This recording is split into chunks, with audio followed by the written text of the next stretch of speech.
안녕하세요. 저는 KMI 본원센터에서 근무하고 있는 직업환경의학 전문의 이일영입니다. 반갑습니다.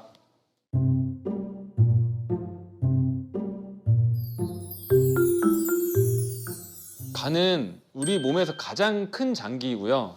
우리가 섭취하는 모든 물질은 혈액을 통해서 일단 간으로 들어와서 분류를 합니다. 그리고 중요한 물질들은 저장을 하고 또 합성하기도 하고 또 불필요하다고 생각하는 물질들은 배설하기도 하는 우리 몸의 가장 큰 화학 공장이기 때문에 간이 문제가 되는 경우에는 결국 우리 몸에 불필요한 것들이 올라간다거나 필요한 것들이 부족해지는 상황에 처해지게 됩니다.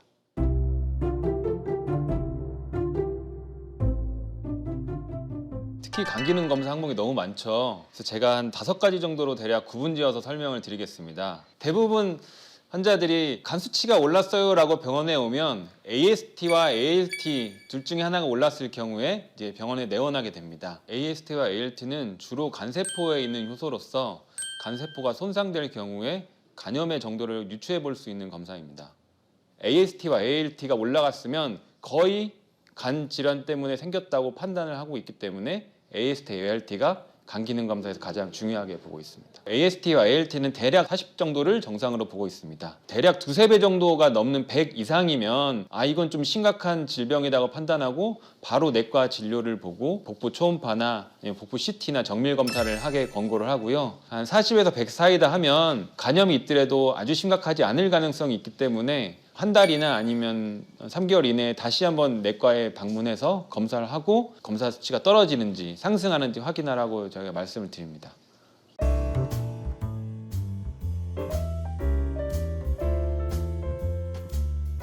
우리가 건강검진하면 간기능검사 이상이 있어요라고 오는 환자들의 가장 많은 수가 감마-GTP 상승입니다. 감마-GTP는 대략적으로 남녀 차이는 있지만 70 전후를 정상으로 보는데요. 감마-GTP는 음주랑 가장 좀 관련성이 있는데 또 비만인 경우, 고지혈증인 경우 많이 올라가 있어서 빈도로 보면 감마-GTP 상승이 가장 크지만 이 감마-GTP 상승만으로 간 질환을 평가하기는 현실적으로는 좀 어렵습니다. 그래서 AST, ALT와 동시에 같이 봐서 그걸 평가를 하고 있습니다.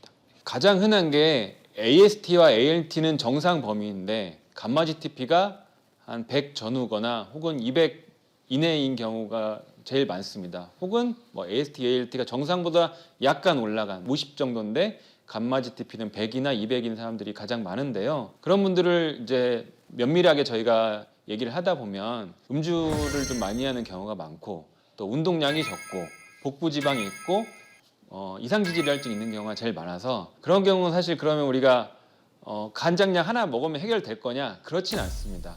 종합적으로 체중 관리하고 먹는 거 조절하고 운동을 통해서 같이 좋아지게 해야 간 수치도 좀 좋아질 수 있습니다. 그렇게 한 2~3개월 했는데도 계속 높아진다. 그러면은 이제 간장약도 같이 복용해 볼 생각도 해봐야 될 것 같습니다.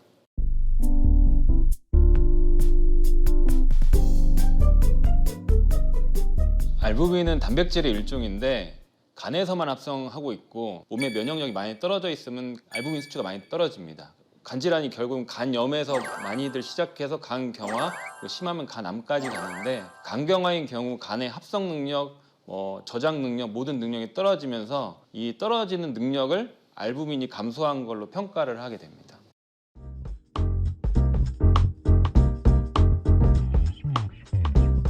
빌리루빈은 흔히 황달 수치라고 부르는데 그게 간접 빌리루빈과 직접 빌리루빈이 있고 이 두 개를 합친 거를 총 빌리루빈이라고 합니다. 우리가 흔히 이제 얼굴이 노래지면서 또는 이제 눈알이 노래지면서 오는 황달이라는 게 있는데 그게 생기면서 직접 빌리루빈이 상승한다. 그러면 담즙 배출에 장애가 있다고 판단할 수가 있을 것 같고 정확하게는 간 초음파나 복부 CT 등을 통해서 어디에 어느 정도 문제가 있는지 확인하는 게 꼭 필요합니다.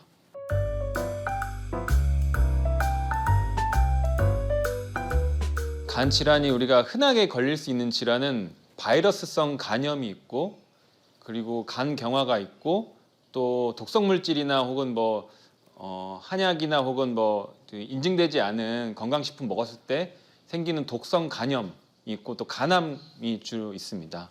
질환별로 특이한 증상이 있으면 의사들이 너무 좋을 것 같아요. 근데 대부분은 사실 그런 증상이 심각하기 전까지는 없는 경우도 많습니다.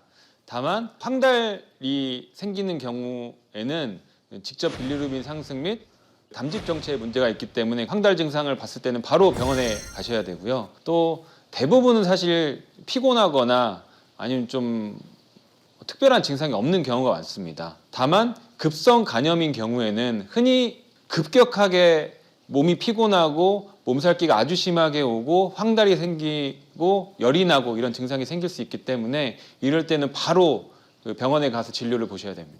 저희가 가장 많이 보는 환자 중에 하나는 직업적으로 또는 환경적으로 중금속 노출이나 화학물질에 노출되었을 경우에도 특수건강 진단을 반드시 받아서 매년 혹은 이제 정기적으로 저희 직업환경의학 전문의에게 상담하고 추가적인 검사를 하셔야 될 것 같습니다.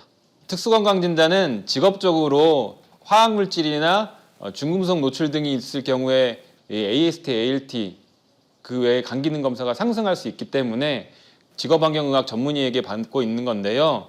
우리가 화학물질이나 중금속 하면은 굉장히 흔하지 않은 걸로 생각하지만 실제로는 우리가 화학회사, 반도체 회사, 또 제조회사 등에서 화학물질을 굉장히 많이 사용하고 있어서 그분들도 대부분 특수건강진단 대상이고요. 또 용접하는 분들, 납땜하는 분들 이런 분들도 특히 이제 전자제품 AS 하는 분들도 중금속에 노출될 수가 있어서 특수건강진단 대상입니다. 특히 간기능 검사인 경우에는 정기적으로 직업환경의학과 전문의에게 특수건강진단을 받아서 정확하게 검사를 하셔야 됩니다. 당연히 우리가 사람이 지어낸 동물 아니겠습니까? 동물의 가장 큰 기본은 이제 생존인데 죽고 사느냐의 문제도 있지만 잘 사느냐도 되게 중요하지 않겠습니까? 잘 살고 오래 살기 위해서는 간이 정확하게 자기의 능력을 잘 해야 건강하게 살 수가 있습니다.